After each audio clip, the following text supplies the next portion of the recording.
In the last episode, I asked you guys to find everything wrong with the wagon underneath here, and you guys definitely nailed just about every single one of them.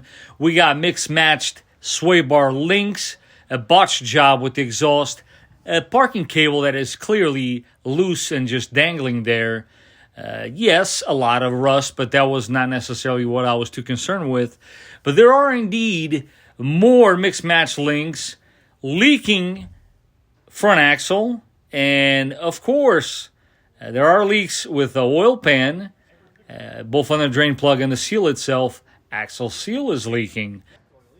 The brakes are in desperate need of attention, and we will be sorting that out in today's episode, so do stay tuned. Here's another look on that front axle that is basically spewing all of its grease on top of that ball joint.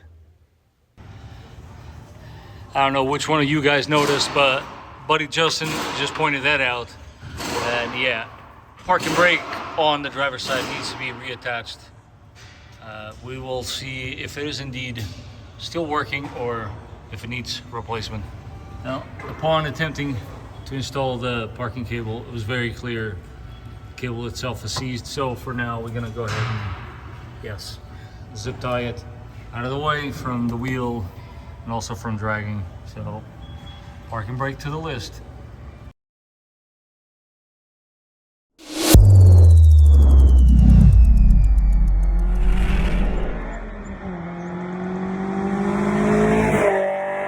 Ladies and gentlemen, welcome back to the channel. This is the Vikings Garage.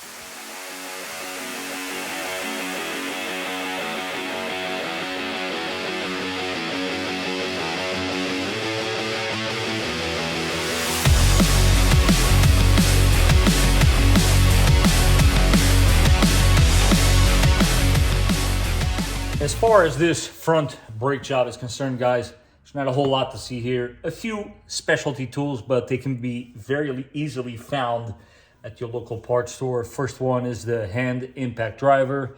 You want to put a Phillips at the end of it, Phillips bit, and with your hammer, putting pressure this way, counterclockwise, you're going to hit it. And if you pay close attention to that little screw, it is going to start to move. Sure enough, came off. This is not a type of screw that usually will come out with your regular screwdriver, so you definitely want to do yourself a favor and grab one of these. Very next step here is you want to go ahead and remove the two 14 mil bolts holding the caliper to its bracket. I'm using a power tool. You can use ratchet, wrench, whichever one you prefer, but you should get two of these guys out. Very next step, you take the caliper out. Flathead screwdriver can be your friend here, as oftentimes they seem to be a little bit stubborn, but a little bit of wiggling and you should have this guy out in no time. You could perhaps replace the caliper. That is not what we're going to do in today's episode. If you continue watching the series, you will realize that eventually I'm going to upgrade the brakes all the way around on this vehicle in order to keep up with the demands of the swap. Very next step here is to contract the piston. What you're going to do is grab one of your old pads, place it like so. Here comes the next specialty tool. This can be easily acquired in most parts stores. Pump it away, a couple more pumps, and if everything is well, this piston should contract back into the caliper. Well, that does explain a lot. Guys, if the piston is not going in, that's a clear indication to you that this caliper needs to be replaced. And that is the case. That is not what I thought I was going to be doing today. But this is the way things go. Sometimes you just got to take it one step at a time. I'm now going to go ahead and source out some front calipers. But you guys can clearly see the state of these brakes. Mind you, pads are worn out for sure. The inner pad was actually wearing unevenly.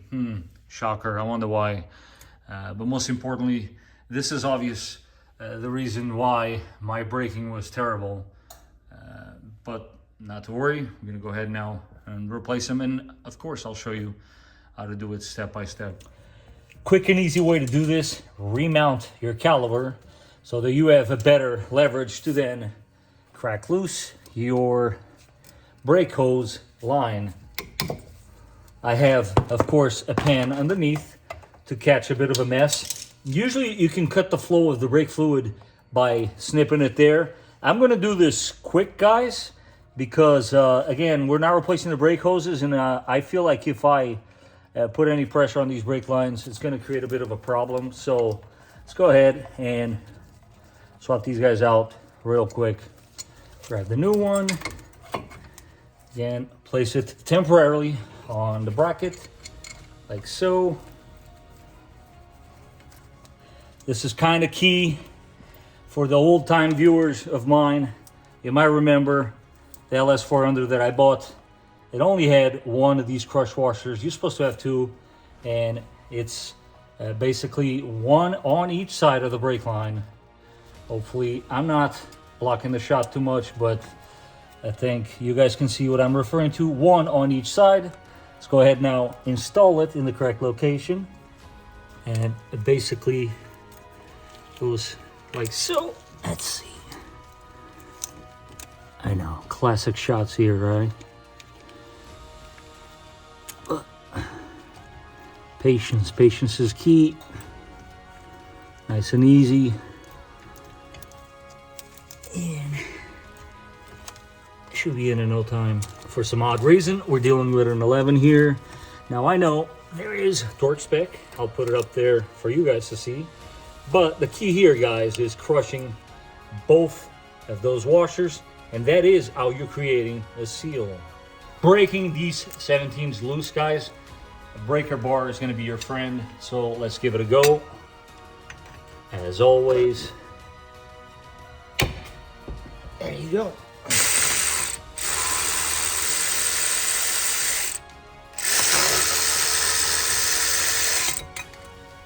Now, before we go ahead and clean the hub here, just want to show you the condition this rotor was in. Needless to say, I did have quite a bit of pulsation. Guys, when rotors are in this state, just replace them. I don't really understand why at this day and age there's still people turning rotors.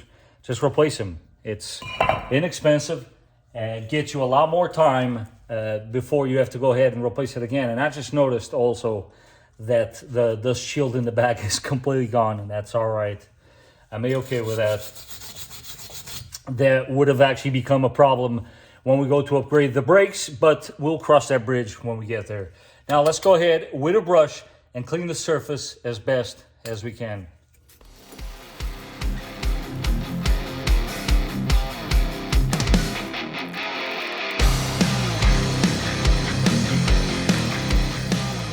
Once you clean the hub of all of its rust, of course, by creating as flat of a surface as possible, I like to always, it's a little beat up because I've had it for a long time, but anti-seize goes a long way.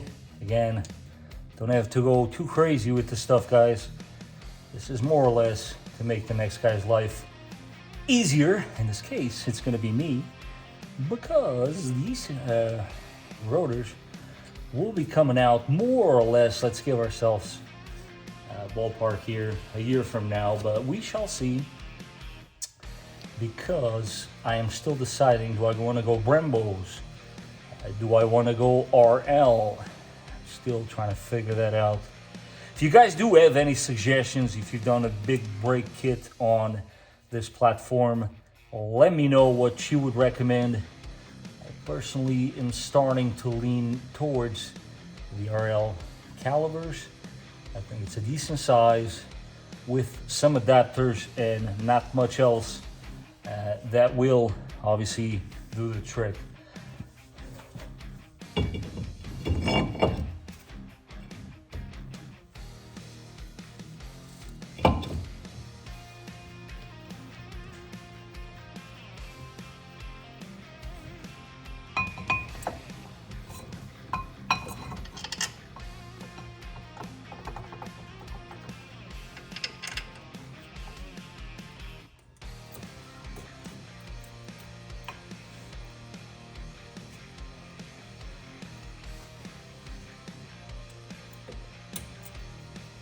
quick top tip. Some people, you'll see them putting the stuff all over the brake pad. Nope, that is, in my personal opinion, not the right way to do it. You want to do it just on the contact points. I'm of course going to spread that over with my finger, but you want to apply it there, there, and on the actual edge of the piston itself. As a side note, whenever possible, always install new hardware.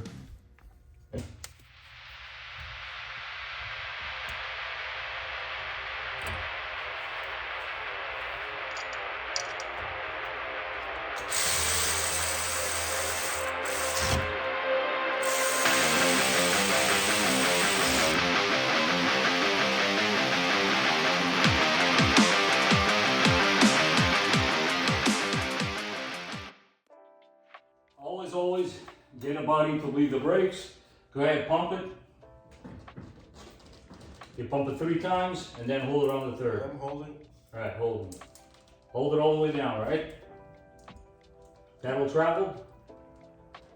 Yes. Okay, let go. Pump it.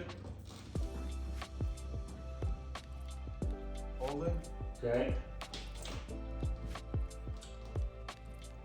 Ready? All right, pump it.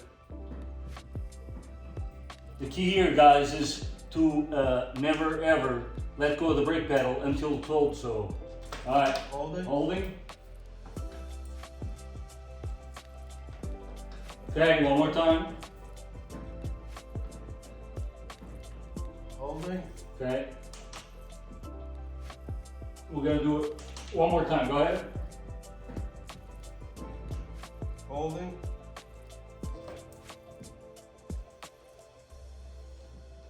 How's the brake pedal? Yeah, good. All right, perfect. And as you guys can see from the color of this fluid, it was clearly overdue. Now we're gonna go ahead and flush some more of this fluid. Always, of course, top off your brake fluid when everything's said and done. And don't overfill it. There are a max and a minimum lines there for a reason.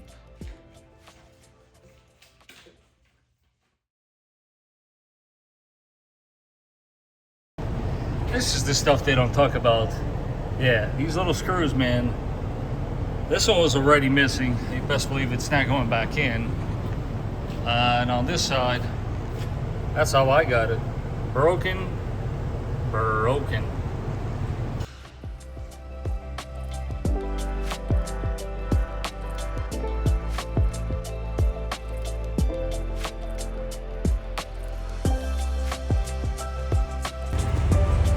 And while the vehicle was on the lift, I took advantage and removed those rear sway bar links. On this particular occasion, those locking pliers come very handy. My neighbors must feel like, geez, what is this guy up to now? This almost makes me think of that one song, how does it go? I'm gonna do some sketchy shit. Ooh, I don't think I can say that on YouTube. Yep, show you guys what I'm up to. Super quick. Took literally a couple minutes. Rear sway bar links fully sorted out. Got the rear drivers and the matching passenger side. So what did you guys think? I hope you found this video easy to follow. The same exact process goes for Honda Accords. Can't really remember what years, but it's basically the same. If you are trying to do a front brake job, this is basically the kind of steps that you got to take. Now, for those of you that might be wondering, what am I holding in my hands? According to one of my viewers, this will be fixing the shudder that I'm experiencing on the automatic transmission on the TSX wagon. Stay tuned and find out if it is indeed going to fix it. A miracle in a bottle, as they say. As always, guys, if you found this video to be informative, don't forget to smash that like button. If you haven't done so, don't forget to subscribe. And until the next time, I will catch you guys on the next one. As far as the rear brakes, guys, we'll do a deeper dive when I do go ahead and replace those rear parking brake cables.